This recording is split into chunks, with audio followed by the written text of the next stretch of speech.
우리 오늘 말씀은 이제 말라기 마지막 말씀이죠. 말라기에서 3장 13절로 4장 3절까지 말씀입니다.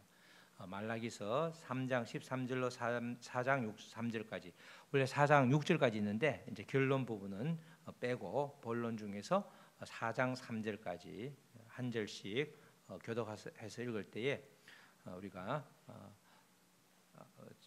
잘 듣고 읽으시기 바랍니다. 13절 제가 먼저 읽고 여러분들이 번갈아 읽도록 하겠습니다.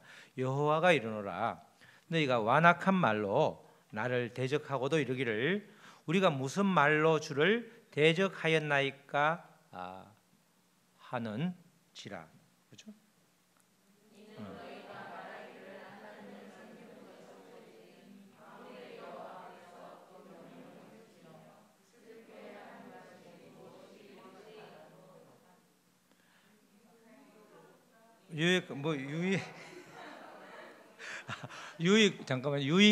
유익하리요고 앞에 하는 도다인데 왜 도다가 거기 읽으니까 도다리네. 바리스 나갔지리. 그죠?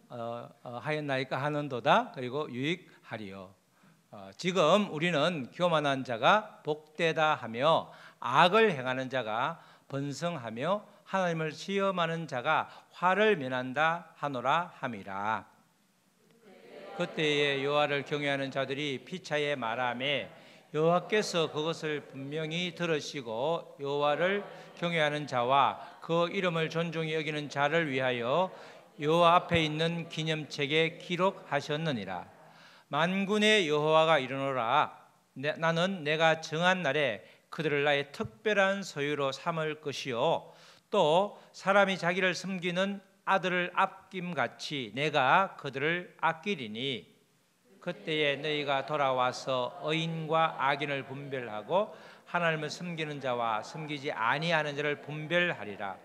4장 1절 만군의 여호와가 이르노라, 보라 영광로 불같은 날이 이르리니 교만한 자와 악을 행하는 자는 다 지푸라기 같을 것이라.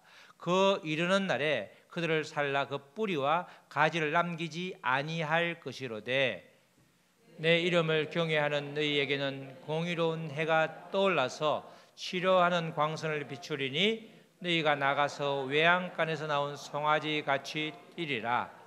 3절 다 같이 읽겠습니다. 또 너희가 악인을 밟을 것이니 그들이 내가 정한 날에 너희 발바닥 밑에 재와 같으리라. 만군의 여호와의 말이니라. 아멘. 시작도 여호와가 이르노라, 끝도 만군의 여호와의 말이니라. 여호와의 말씀이라는 걸 강조를 하고 있습니다. 오늘은 말라기서 이제 6번째 반문, 마지막 7번째 시간인데 무슨 말로 대적하나이까? 백성들이 말하는 거죠. 무슨 말로 대적하나이까? 이 표를 하도 많이 봐서 이제 아시겠죠? 오늘은 마지막 논쟁 6번째로 3장 13절로 4장 3절까지인데, 이렇게 말라기서는 앞에 간단한 도입과 뒤에 이 4장 3절로 6절까지는 그거죠. 4절로 6절까지 마지막 결론은 그런 거예요. 이렇게 6번의 논쟁을 6번을 통해서 하나님께서 말을 알아듣게 이야기를 했는데 그래도 돌아오지 않죠. 그래서 이제 내가 잠잠히 있겠다는 거예요. 하나님께서 침묵을 하시겠다. 그게 역사적으로 400년간의 암흑기였죠. BC 400년부터 예수님 바로 세례 요한이 올 때까지 400년간의 암흑기 동안에 엄청난 시련을 당하죠. 그 당시에 정말 그 알렉산더가 나타나서 또 그 알렉산더 제국이 분열되면서 포톨레미 왕조라고 하는 그 왕조하고 그렇게 또 가산더 왕조 쭉 몇 개 왕조가 있는데 그들이 이스라엘을 밟고 애굽으로 가고 또 애굽에서 또 위로 올라가고 이러면서 이제 완전히 쑥대밭이 되는 그 400년이 있는데, 그 이후에 하나님께서 다시 약속을 하죠. 하나님 한번 물으면 절대 포기를 하지 않으십니다. 그래서 4장 4절로 6절에는 내가 너희를 다시 돌아오게 하겠다. 그 징조로 엘리야를 보내주겠다. 그 엘리야가 나중에 예수님 때 예수님을 나를 누구로 하느냐? 모세? 엘리야? 이렇게 나오죠. 그때 세례 요한이 엘리야가 되는 거죠. 그 엘리야를 기다리는데 400년 만에 엘리야가 출현하게 되는데 그 근거가 되는 말씀이 말라기 4장 4절에서 5절 그 사이에 있는 게 이제 엘리야 이야기, 그 이야기가 나오는 겁니다. 그 사이에 6번에 걸친 논쟁에서 논쟁이라고 하지만 예수님 하나님께서 일방적으로 말라기를 통해서 설득을 하는 설득을. 너무 말을 안 듣니까 돌아와라 돌아와라 내가 너를 사랑하지 않았냐 그러니까 언제 나 사랑했어요? 아주 진짜 팔짝팔짝 뛸 지경이죠. 전부 하나같이 오늘도 마찬가지로 완악한 말을 했다 이거야. 완악한 말을 네가 대적했는데도 불구하고 너희들은 그러잖아. 우리가 무슨 말로 대적했냐 이렇게 따지는 거예요. 그렇게 여섯 개 논쟁에서 반문이 그렇게 백성들과 제사장들이 반대로 항변하면서 언제 그랬냐고 이렇게 발뺌하는 그런 질문이 8개 나오는데 오늘 이제 마지막 8번째 반문인데 그게 이제 논쟁으로 치면 예수님과의 큰 덩어리로 치면 6번째 논쟁이 되는 거죠. 이렇게 말라기 구조는 간단하게 6개 논쟁과 그 속에 8가지의 반문으로 이루어졌다 이렇게 구성되어 있는 게 말라기입니다. 말라기는 여러 차례 이야기했지만 마지막 선지자를 통해서 하나님께서 계속해서 그 사이에 에레미야, 에스겔, 이사야 수많은 선지자를 통해서 다 이야기가 돌아오라 슈브라고 그랬죠. 돌아오라 그게 이 선지자를 통해서 이 백성들에게 하고 싶은 하나님의 말씀이었어. 그죠? 그 하나님께서 율법을 모세를 통해서 율법을 주고 하나님 세상을 만들도록 이 땅에서 천국을 만들도록 그렇게 허락을 했지만 이들이 계속해서 빠져나가니까 안 돌아오니까 너무 거리를 멀리 가니까 돌아오라. 때로는 치기도 하고 때로는 포로로 보내기도 하고 수많은 방법을 통해서 그런 방법을 징계를 주었지만 그들이 거절하니까 이제 마지막 말라기를 통해서 마지막 선지자인데 다 모아놓고 얘들아 내 말 좀 들어라. 이제 마지막 기회다. 돌아오라 간절하게 계속해서 이렇게 부르짖는 애원하는 제발 돌아오라는 그렇게 부탁하는 그런 간절함이 아주 그대로 말씀 구절구절에 이렇게 스며들어 있는 거죠. 주로 하나님께서 먼저 백성들의 실상을 말하는 거죠. 야 너희들은 이렇게 실상을 이렇게 나를 사랑하지 않는다. 아니면 나를 대적하더라. 수많은 말로 나를 대적하더라. 그러면 이제 거기에 전혀 동의하지 않는 반문이 나오고 또 반문을 한번 들으면 토라지는 것이 아니라 하나님이 그 부분에 대해서 상세하게 설명을 하죠. 충분히 알아들을 수 있도록. 그럼에도 불구하고 돌아오지 않는 가면 갈수록 더 제약을 짝하여서 더 멀리 떨어져 나가는 그런 말라기 시대의 백성들을 보면서 정말 그 시대의 백성과 내가 무엇이 다른가. 지금 말라기서 말씀은 결국 나를 비춰보라는 말씀이죠. 내가 신앙생활을 잘하는 대단히 괜찮은 사람 같은데 그런데 말라기서를 통해서 너가 정말 나하고 짝하고 있냐 아니면 빨리 돌아오라고 계속해서 그렇게 외치는 하나님의 음성이 바로 우리에게 주는 그런 음성인 것입니다. 회개하고 그들이 돌아오기는커녕 점점 하나님으로부터 멀어지는 그 모습을 보면서 안타까운 가운데 400년간의 침묵을 어쩔 수 없이 지키게 되는 그들을 깨닫게 하기 위해서 전체적인 모든 민족들을 구원하기 위해서 하나님의 그런 아픔, 인내가 이제 지속되는 그런 것이 말라기 이후에 지속이 되고 있습니다. 오늘 본문 말씀은 이제 6번째 논쟁이자 8번째 반문이 들어있는데 여전히 하나님이 친히 말씀하셨음을 강조하기 위해서 말라기 오늘 본문에 13절도 여호와가 이르노라라고 그러고 마지막에 4장 3절도 만군의 여호와의 말씀이니라.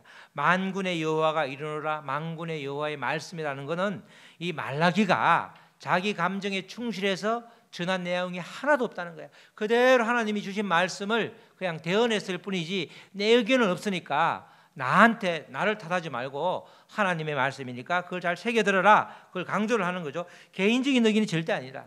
그래서 설교할 때도 마찬가지죠. 하나님의 말씀이 그대로 전해져야 되는데 때로는 은근슬쩍 개인 이야기를 하게 되면 상처받는 사람이 있게 되죠. 하나님의 말씀이 나한테 찔리는 것은 괜찮은데 회복이 빠른데 사람으로 인해서 상처를 받으면 저분은 나를 싫어하나 봐. 그죠?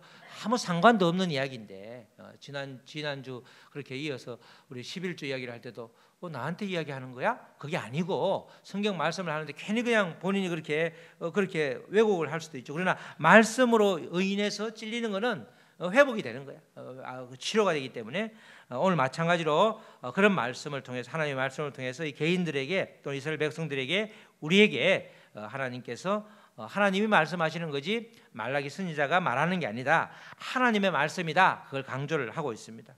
여호와의 심판이 아직 임하지 않은 상태였죠. 지금 이 시대도 마찬가지고 그 시대도 죄악이 가득 찬 그런 현상이 아주 보였지만 성과 악이 뒤섞여 있었지만 아직도 심판은 임하지 않는 그런 현실에서 선택받은 백성이라고 하는 이스라엘 백성들이 불신의 말을 하고 있다. 그걸 이제 하나님께서는 주목을 한 거죠. 그래서 13절에서 완악한 말로 나를 대적한다 이렇게 말하는 거예요. 완악한 말로 완이 어려우면 악한 말로 나를 대적한다. 그렇게 말씀을 하나님께서 지적을 해주시는 거죠. 아무리 선택받은 백성일지라도 또 믿음의 사람이라 할지라도 눈에 보이는 대로 말하는 것 그것이 주님 앞에는 죄를 짓는 경우가 많다는 거예요.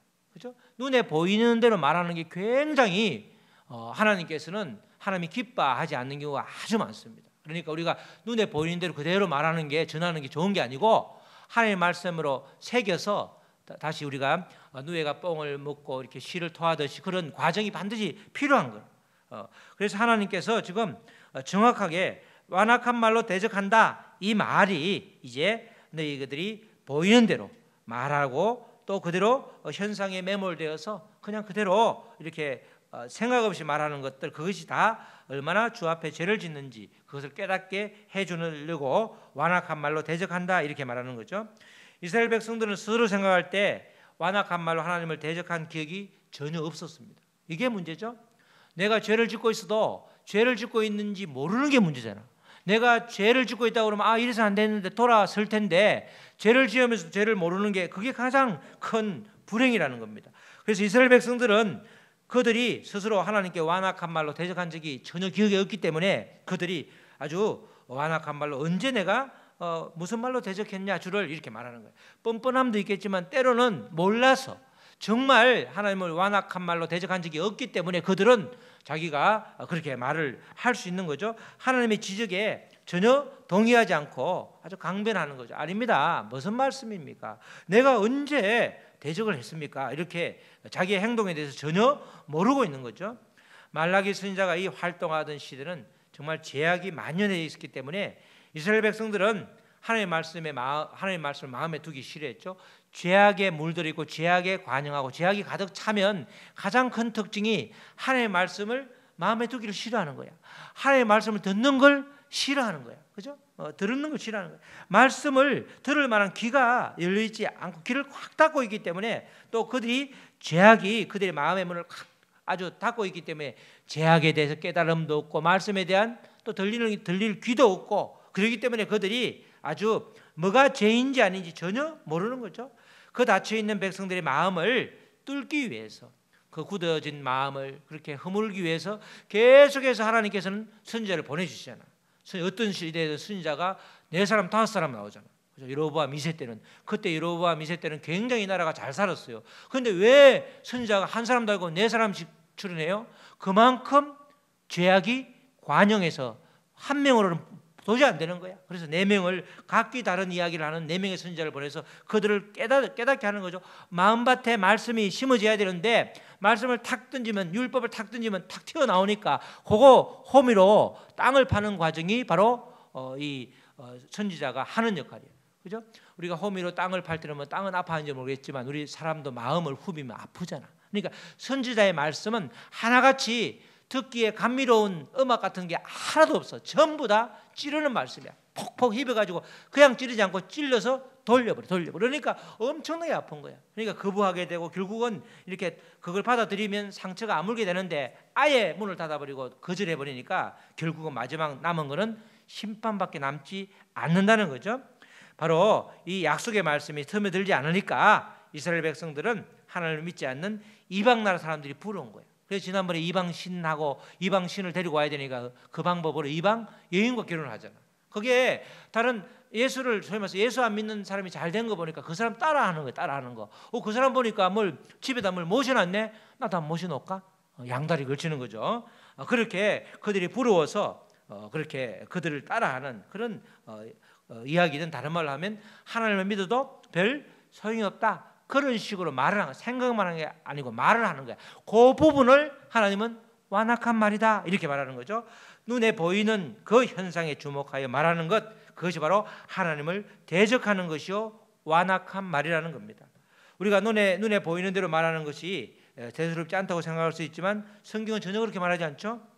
우리가 가장 대표적으로 눈에 보이는 대로 말해가지고 굉장히 큰 화를, 아주 어려움을 당하는 경우가 바로 우리가 가나안에 보냈던 12정탐꾼 이야기죠. 이스라엘 백성들이 시내산에서 하나님의 계명을 받고 이제 가나안을 향해서 한 발 한 발 나가는데, 그때까지만 해도 40년이 걸린다는 생각을 전혀 안 했단 말이죠. 하나님도 40년을 걸려서 그들에게 뺑뺑이를 돌리려는 마음도 없었는데, 하나님이 모세에게 명령을 하신 거예요. 야, 너희들이 가고자 하는 땅을 보여줄 테니까 12지파 중에서 한 명, 지파별로 한 명씩 12명을 뽑아서 한번 보내봐라. 그죠? 그 말은 그들에게 그것을 보여주면서 하나님이 특별한 배려를 한 거죠. 우리가 목적지를 알면 더 힘이 나잖아. 우리가 최종 목적지, 우리의 인생의 최종 목적지가 안다. 우리가 인생의 최종 목적지는 예수님 안에 딱 품에 안기는 거다. 그러면 그 안기기 위해서 내가 때 빼고 광야에 되는 거잖아요. 그게 회개잖아. 그리고 말씀대로 살려고 애쓰는 거잖아. 이 땅에서 여러 가지 고난이 있고 여러 가지 어려움이 있어도 하나님께 결국은 우리는 예수님 품에 안기는 거니까, 안기는 마지막 목적지를 딱 사진으로 우리가 꿈에서 내가 안겨 있는 목적지를 보면 우리의 지금 이 땅의 삶을 수정해 나가잖아. 방향을 틀어 나가잖아. 마찬가지라는 거죠. 이 목적지를 알려주는 게 하나님으로서는 이들에게 필요했기 때문에 하나님의 특별한 배려라고 볼 수 있죠. 동시에 믿음의 눈으로 바라보는 훈련이 되어 있지 않는지를 점검하는 거야. 얘들을 바로 가나안 땅으로 보내도 잘 살겠다, 그렇지 않겠다, 그걸 점검하는 거기 때문에 이런 걸 양날의 칼이라고 그러잖아. 잘 쓰면 약이 되는데 잘못 쓰면 독이 되는. 그래서 12지파별로 한 명씩 뽑은 그들이 40일간 소상하게 정탐을 하잖아요. 결국은 이들의 잘못된 보고를 위해서 40일을 하루를 1년 삼아서 40년 동안 너희들은 여기에 있겠다, 악하게 말한 그런 백성들을 싹 제거를 해야지 되니까 그런 과정이 필요해서 40년간의 시간을 오히려 하나님께서 이 일로 인해서, 상반된 의견으로 인해서 그렇게 연장을 해놓은 것을 우리가 볼 수 있습니다. 그 내용이 민수기 13장 25절로 33절 말씀이죠. 40일 동안 땅을 정탐하기를 마치고 돌아와. 40일 동안 정탐을 했으니 꽤 자세히 정탐을 한 거죠. 바랑 광야 가데스에 이르러, 이들이 모여 있는 곳이 바랑 광야 가데스에 있기 때문에 그리로 다 와서 모세와 아론과 이스라엘 자손의 온 회중에게 나와 그들에게 보고하고 그 땅의 과일을 보이고, 자, 다 보고를 하죠. 모세에게 말하여 이르되 당신이 우리를 보낸 땅에 간적 과연 그 땅에 젖과 꿀이 흐르는데 이것이 땅의 과일이니다. 여기까지 똑같아. 12사람이 다 젖과 꿀이 흐르는 땅이다. 왜? 과일을 보니까 굉장히 풍성하거든.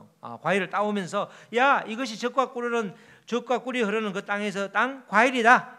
그러나 이제 의견이 갈리죠. 그 땅 그 주민은 강하고 성읍은 견고하고 심이 클 뿐 아니라 거기서 안악 자손을 보았으며, 눈에 본 대로 말하는 거죠. 눈에 볼 때에 그 이방 그 주민들, 하나님의 백성들 아닌 자들이 강하단 말은, 다른 말로 하면 하나님을, 내가 온전히 하나님을 신뢰하면 하나님이 더 강하기 때문에 강해 보이지 않을 텐데, 하나님은 싹 빼고 그 현상을 바라보니까 무섭고 강해 보이는 거야. 그래서 너무 강하더라. 그리고 성읍은 보니까 쉽게, 우리는 뭐 무기가 하나도 없는데 쉽게 무너뜨릴 것 같지 않더라. 성읍이 견고하더라. 그리고 굉장히 크더라. 이렇게 지금 안 되는 측면을 이야기하는 거죠. 아말렉이는 남방 땅에 거주하고 헤디는, 여부스인은 이제 가나안의 7족속들이 쫙 그렇게 주변을 산지를 주변에서 쫙 그렇게 몰려 있더라, 살고 있더라. 그러니까 이제 이렇게 부정적인 의견을 말하는 걸 보고 갈렙이 모세 앞에 백성을 조용하게 하고 이르되, 야, 우리가 곧 올라가서 그 땅을 취하자. 너희 이기리라. 갈렙이 무슨 힘이 있어서 이겨? 갈렙은 뭐예요? 하나님이 이미 약속한 땅이기 때문에 하나님이 보여줄 때는 너에게 주겠다는 이 땅을 봐라. 젖과 꿀이 흐르지? 여기 와서 살면 너희들이 정말 천국을 이룰 수 있어. 그래서 그런 말씀을 받고 약속을 이렇게 받았기 때문에 땅을 취하자. 너희 이기리라. 누가 싸워준다고요? 하나님이 싸워주니까. 우리가 싸우는 게 아니니까. 그와 함께 올라갔던 사람들은 또 이르되 우리는 능히 올라가서 그 백성을 치지 못하리라. 10명이 말하는 거죠. 그들은 우리보다 강하니라. 이들은 계속해서 강한, 그 적들이 강한 것만 이야기해. 원수가 강한 것만 이야기해. 마귀도 강하죠. 마귀도 타락한 천사이기 때문에 강하단 말이야. 우리보다 강하단 말이야. 우리가 왜 마귀를 이기는 거예요? 하나님 우리와 함께 하시기 때문에 예수님께서 이미 마귀의 머리를 다 그냥 짓이게 놨기 때문에 우리가 이기는 거지. 우리가 어떻게 마귀를 이기냐? 우리 그렇게 못 이겨. 근데 이 하나님이 함께 하지 않으면 강하다고 말을 계속 하는 거죠. 이렇게 강하다고 말을 하는 것, 이게 다 완악한 말로 대적하는 거예요. 눈에 보이는 대로 말하는 것, 그게 굉장히 위험한 거죠.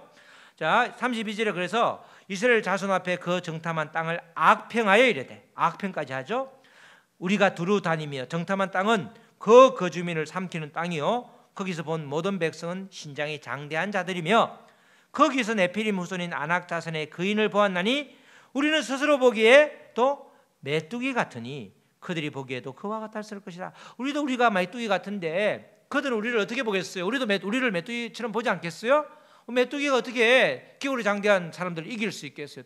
택도 안 되는 소리니까 그냥 들어갈 생각을 하지 말고 어디로 돌아가? 애굽으로 돌아가야지. 애굽으로. 그렇게 이야기를 하니까 그들은 그 생각대로 다 그냥 그 광야에서 멸절당하는 그런 역사가 이제 있게 되는 거죠.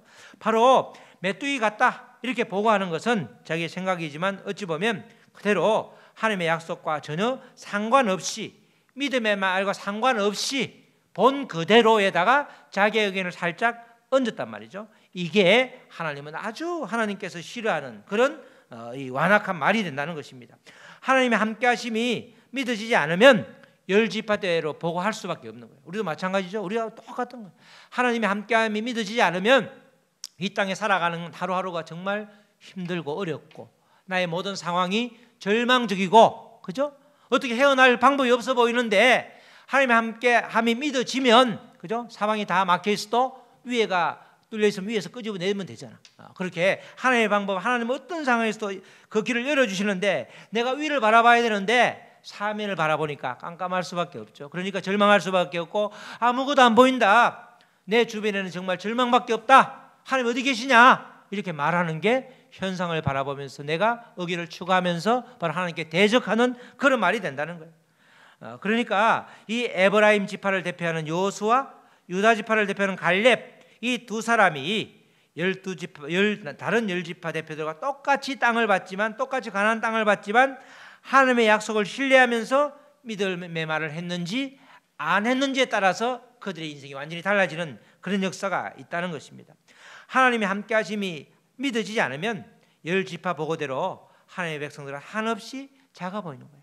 우리가 그냥 겸손함으로 낮아 보이고 작아 보이는 것이 아니라 하나님이 함께 하지 않으면 다른 나 외에 다른 여건들이 커 보이고 강해 보이는 거야.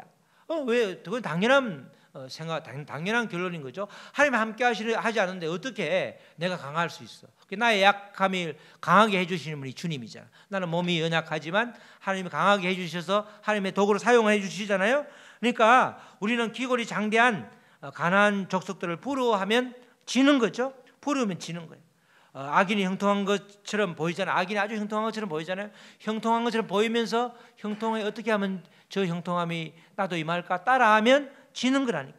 하나님을 그러다 보니까 자기도 모르게 무시하는 말을 하게 되고 믿음의 말과는 상관없는 말을 하게 되고 약속의 말씀과는 거리가 먼 말을 아무렇지도 않게 하는데 이것이 죄라는 거예요. 이것이 죄라는 거예요. 자, 그러나 우리가 보면 뒤에 나오지만 이 갈렙이 결국은 그러잖아요. 유다 산지를 배분할 때 그때 받던 헤브론 땅을 중심으로 이 산지를 내게 주소서 그러잖아. 그 나이에 85세 때 그래가지고 그 취하게 되는 거잖아. 그는 결국 그 가나안 땅을 받기 때문에 그것을 목적으로 그 40년을 이렇게 참았고 인내하였고 결국은 마지막에 그 노인의 몸으로 유다 산지를 얻는 거 아니야. 실제 유다 산지가 산으로 가득 찼지만 그게 이 이방인들이 침입할 수 없는, 그죠? 유대는 바다에 항구를 잘 못 만들기 때문에 배를 접안할 데가 별로 없어. 여빠 말고는 아예 없어. 그렇기 때문에 가이샤라 이런 거는 인공 항구이기 때문에 없단 말이죠. 그러니까 애굽을 통해서 돌아와야 되는데 그러니까 한참 걸리지. 또 이렇게 산으로 다 산지로 가득 차 있으니까 올 데가 없잖아. 예루살렘이 그래서 난공불락의 땅이었잖아. 거기서 여부속 속이 있을 때 그들이 다윗을 볼 때도 보니까 막 야 이러면서 엄청나게 놀리잖아. 놀릴 때 나중에 보니까 뭐가 있었어요? 그 밑에 물구멍이 하나 있어요. 홀이 쏙 들어가가지고 그렇게 다 쳤잖아. 그게 이제 난공불락의 땅이라고 그렇게 의시될 정도로 가나안 족속들이 너희들 아무리 와도 못 차지해 이럴 정도로 굉장히 난공불락의 땅이었기 때문에 유다 산지는 전쟁사적으로 볼 때는 굉장히 안전한 곳이었죠. 그래서 이제 하나님께서 허락한 그 산지를 갈렙이 달라고 한 거죠. 이 산지를 내게 주소서. 그렇게 이제 갈렙이 말을 함으로써 결국 그 땅을 취하게 되는 그런 결론이 이제 일어나게 되는데, 이 과정에서 우리가 약속의 말씀을 붙잡고 말하는 것, 그것이 복이라는 거예요. 갈렙이 복 받은 거죠.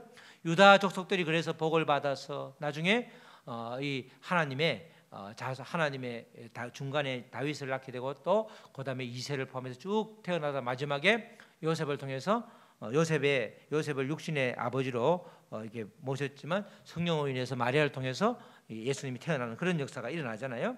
약속의 말씀을 붙잡고 사는 것이 그만큼 강하고 파워풀한 거죠. 요서와 갈렙처럼 믿음의 사람들은 사실의 입각에서 본 것을 그대로 말하는 것을 넘어서 약속을 붙잡고 말하는 것이 습관이에요. 습관이. 우리의 말 습관이, 언어 습관이 그렇게 될 때 말한 대로 하나님께서 들어주시잖아요. 갈렙과 요수아처럼 믿음의 말을 선포하고 고백할 때 주님은 기뻐하시고 도와주시는 것입니다. 저희들도 그냥 이 사역을 할 때, 이제 전도사 생활을 할 때 제가 대학 들어갈 때 태어난 분들하고 같이 해서 20년 차이 나는 분들하고, 근데 언어 생활이 많이 다르더라고. 깜짝 놀란 적이 있어. 어느 분이 한 분이 뭘 하고 있는데 뭘 하다가 갑자기 그냥 망했다고 그러더라고. 그래서 어떻게 전도사도 저런 말 쓰네. 그게 보니까 아무런 뜻이 없어. 그냥 망했대. 뭐가 망해도 그냥 별거 없어. 그냥 뭐가 잘 안 돼서 망했대. 우리는 망했다 소리가 잘 안 나오더라고. 왜냐하면 하나님이 들린 대로 역사한다고 그래서 겁이 나서. 그 말을 그러니까 함부로 하면 안 되더라고. 결국 보니까 망했다 그러니까 그냥 뭐 망해는 것처럼 잠시 보이더라고. 정말 그냥 뭐 이런 무슨 이게 벌어졌어. 그 말은 말씀 모두 벌어지더라고. 그래서 말을 그렇게 함부로 하면 안 되는데, 우리가 하나님도 마찬가지. 하나님이 잠시 잠깐 내가 힘들다고 해서 하나님을 바로 거절하고 하나님께 원망하고 하나님을 이렇게 말하는 거, 하나님이 뭐 있는 것 같지도 않아. 아이고 예배를 드리도 뭐 이렇게 말하는 것은 하나님께 굉장히 덕죄하는 것이고 완악한 말이라는 거예요. 오늘 바로 완악한 말, 이 말을 이제 우리가 아주 성경에서, 구약 성경에서 길게 말씀드렸지만 또 구체적으로 14절 15절에서 이 완악함이 어떤 말인지 또 예를 들어주고 있죠. 하나님은 친절한 분이시라 그냥 완악한 말만 모르니까 다시 한번 반복을 해주는 거예요. 14절 15절이 그 말씀이죠. 이는 너희가 말하기를 하나님을 섬기는 것이 헛되다. 하나님 섬겨봤자 아무 유익도 없어. 헛돼. 그리고 여호와 앞에서 그 명령을 지키며 슬프게 행하는 것이 무슨 유익이 있어? 말씀 지키는 게 무슨 유익이 있더냐고. 난 없는 것 같은데. 그렇게 이야기하는 거예요. 이게 다 완악한 말이라는 거예요. 지금 우리는 교만한 자가 복되다. 아유, 교만하고 하나님 모르는 자가 더 잘 살던데, 악을 행하는 자가 번성하던데, 하나님을 시험하는 자가 오히려 화를 면하더라고. 그게 그렇다면 우리가 하나님을 쫓아야 되는 거야? 이렇게 말하는 것. 이런 말들이 다 완악한 말이라는 거야. 하나님을 섬겨도 별일 없더라. 여호와의 명령을 말씀 지키는 게 뭔 그렇게 유익해? 악을 행하는 자가 더 잘 살던데? 이렇게 말하는 것. 하나님을 시험하는 자들이 화를 받기는 그냥 복을 받던데? 이렇게 눈에 보이는 대로 말하는 것. 이게 다 눈에 보이는 대로 말하는, 눈에 보이는 대로, 그죠? 눈에 보이는 대로 말하는 것이 바로 완악한 말이다 이러는 거죠. 이런 말을 대수롭지 않게 하고 있다 그러면 우리는 바로 이때의 사람들하고 똑같은 거예요.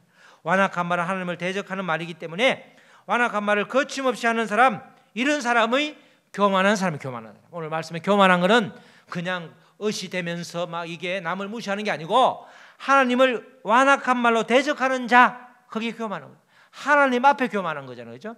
나하고 친구 사이에 교만한 걸 말하는 게 아니고, 하나님은 야 너는 교만해 가면 옆 사람을 무시하는 게 아니고 나에게 나를 대적하고 있어. 그게 교만한 거잖아. 그래서 하나님이 교만은 패망의 선봉이라고 했을 때 하나님을 향해서 대드니까 그 어떻게 그걸 잘 해주겠냐고. 그게 그런 말이에요. 자, 교만한 자들이다. 하나님 반드시 교만한 자를, 자와 악을 행하는 자를 심판날에 지푸라기처럼 태우신다. 그렇게 오늘 말씀에서 이야기하고 있죠. 그러나 하나님의 약속을 붙잡고 살아가는 자들, 하나님을 경외하는 자들은 여호와 앞에 오늘 말씀에 기념책에 기록할 뿐만 아니라 심판을 면하게 해준다는 거죠. 그러면서 하나님의 말씀을 잘 듣고 순종하는 자는 하나님의 특별한 소유로 삼아주신다는 거예요. 특별한 소유. 17절 말씀 우리 다 같이 읽겠습니다. 시작. 만군의 여호와가 이르노라.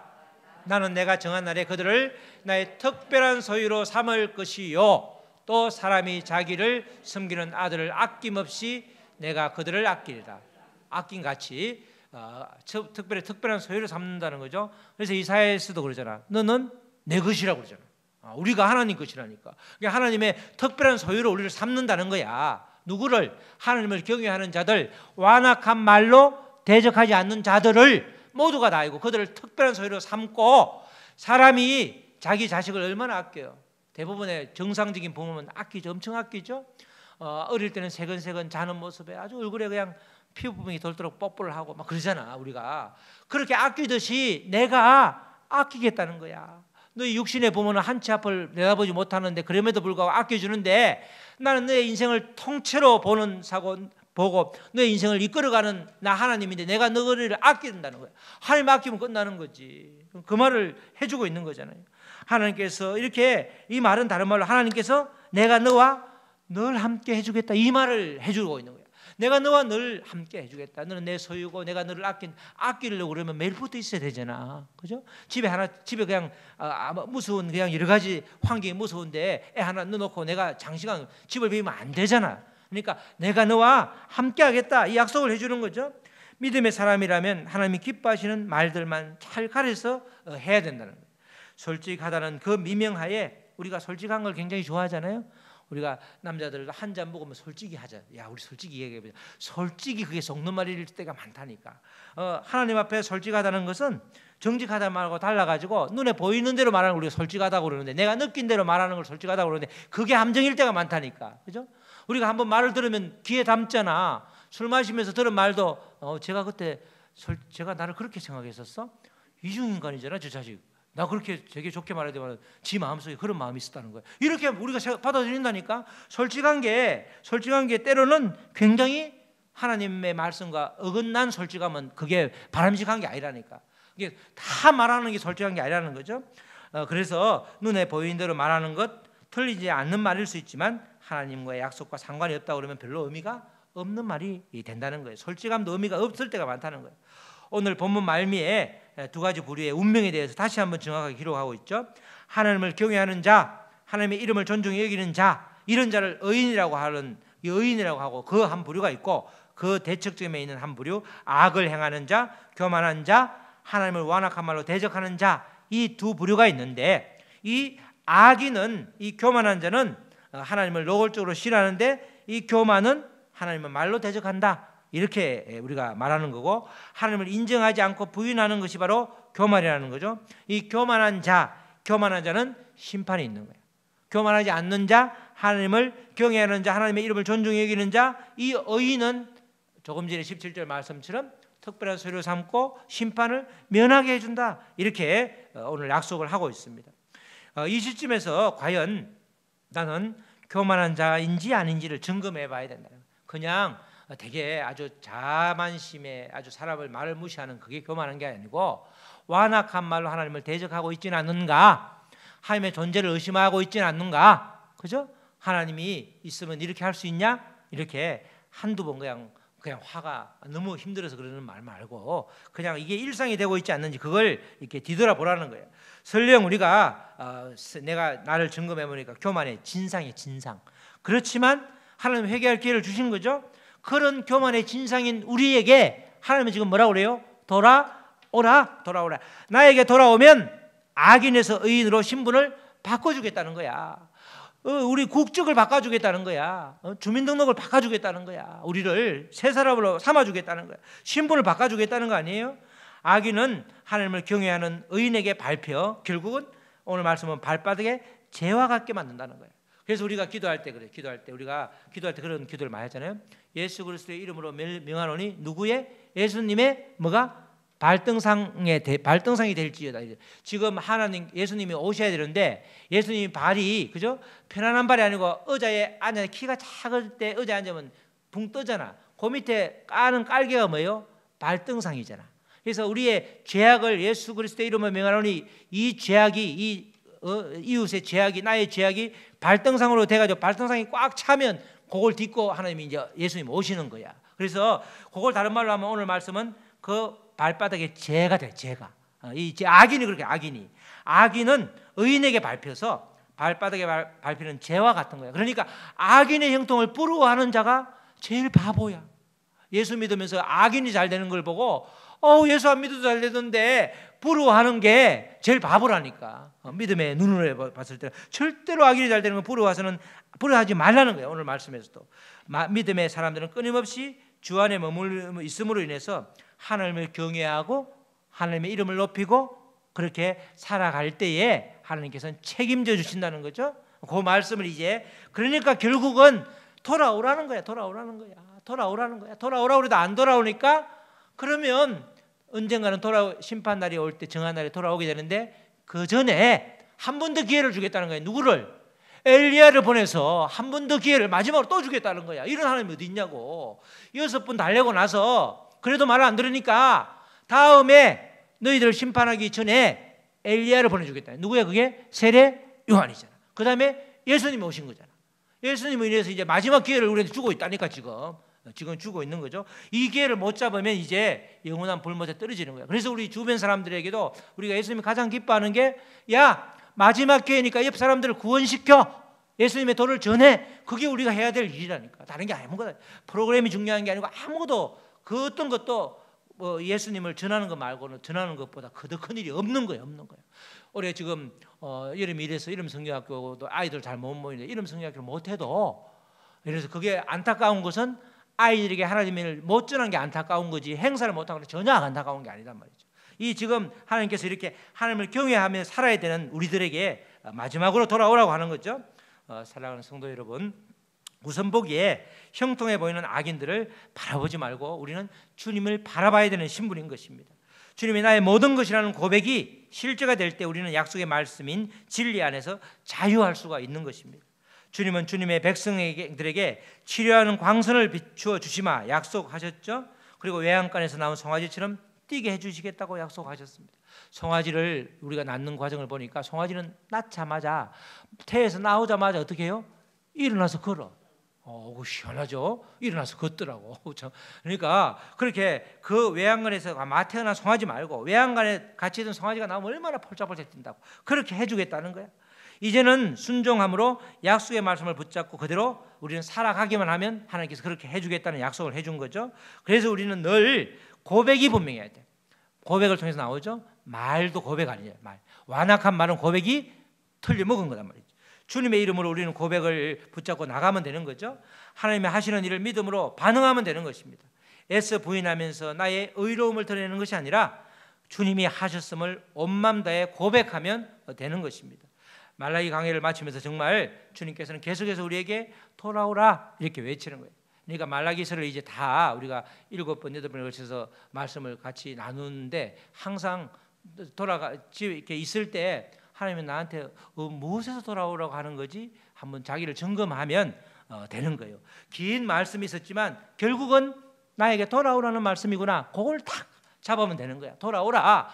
나는 하나님 안에 있으면 돌아갈 곳이 없잖아. 하나님과 조금만 떨어져 있으면 돌아가야 되니까 내가 하나님 안에 있나? 주님 안에 있나? 성령 안에 있나? 그걸 자꾸 점검하라는 거야. 내 말과 행동이 그렇게 되고 있나? 점검하라는 거죠. 아직도 깨닫지 못하는 부분이 있다면 우리가 겸손함으로 주님 앞으로 나아가기만 하면 되는 것입니다. 주님은 우리의 피난처시요 산성이요 요새이기 때문에 주님 안에 있으면 우리는 족한 은혜를 맛보아 아는 거죠. 주님 안에 있으면 모든 것이 은혜야. 모든 것이. 그게 우리의 믿음 생활이라는 겁니다. 주님께 회개하고 주님께 완전히 돌이킬 때에 크고 놀라운 주님의 은혜를 고백할 수 있게 되고 주님의 은혜가 은혜인 것을 깨닫고 고백하는 것이 그게 복이라는 겁니다. 우리 모두 마지막 시대, 죄악이 가득한 시대의 한복판에 살고 있지만 더욱 주님을 의지하고 주님을 대적하는 완악한 악인의 모습을 우리가 떨쳐버리고 오로지 주님을 경외함으로 주님의 뜻을 받드는 저와 여러분 되시기를 주님의 이름으로 축복합니다. 아멘. 우리 말씀을 붙들고 기도할 때에 하나님 우리에게 정말 말로 대적한다고 했는데 말을 완악한 말 주님이 기뻐하지 않은 말에서 이제는 완전히 벗어나게 하여 주시옵소서. 그리하여 온전히 주님 품에 안기는 주님께 온전히 돌아가 있음을 위해서 더 이상 돌아오라는 말이 우리하고 상관이 없게 우리를 인도하여 주시옵소서. 우리 다 같이 기도하시겠습니다. 하나님 아버지 감사합니다. 주님께서 아버지 오늘 말씀하십니다. 여호와께서 말씀하시기를 여호와를 경외하는 자 그 이름을 존중히 여기는 자를 위하여 여호와 앞에 있는 기념책에 기록하겠다. 그렇게 말씀하시면서도 특별한 소유로 삼아 주시겠다고 약속하셨습니다. 하나님, 우리는 하나님의 특별한 소유입니다. 우리는 하나님이 아버지 우리 부모가 나를 아꼈듯이 하나님께서 나를 아껴주신다고 약속한 이 말씀을 붙들고 나갈 때에 이제는 아버지 어떠한 상황에서도 아버지 이 현상을 바라보고 보이는 대로 말하는 것이 아니라 약속의 말씀을 붙잡고 약속의 말을 하는 아버지 갈렙처럼 아버지 우리가 능히 이 길이라 올라가자 이렇게 하나님을 의지하며 나아가는 우리가 될 수 있도록 도와주시옵소서. 우리의 환경, 우리의 일상 하루하루가 주님을 의지하지 않으면 정말 하루를 온전히 살아가기가 힘든 게 우리의 아버지 지금의 아버지 우리의 모습들이고 우리의 지금 현실입니다. 하나님 우리를 도와주셔서 온전히 주님 품에 안길 수 있도록 아버지 주님과 짝하여 아버지 날마다 생활할 수 있도록 또 아버지 주님을 기뻐하는 아버지 하나님을 영화롭게 하는 말과 행동과 삶의 모습이 될 수 있도록 우리를 도와주시옵소서. 하나님 감사합니다. 이제 다시는 무슨 말로 주를 대적하였나이까 이런 반문을 하는 자가 아니라 언제나 주의 말씀에 순종함으로 약속의 말씀을 붙들고 눈에 보이는 대로 말하는 것이 아니라 하나님이 기뻐하는 나를 세우는 귀한 고백을 드릴 수 있도록 우리를 인도하여 주시옵소서. 감사하며 이 모든 말씀 예수 그리스도의 이름으로 기도드립니다. 아멘.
복음기도와 축도를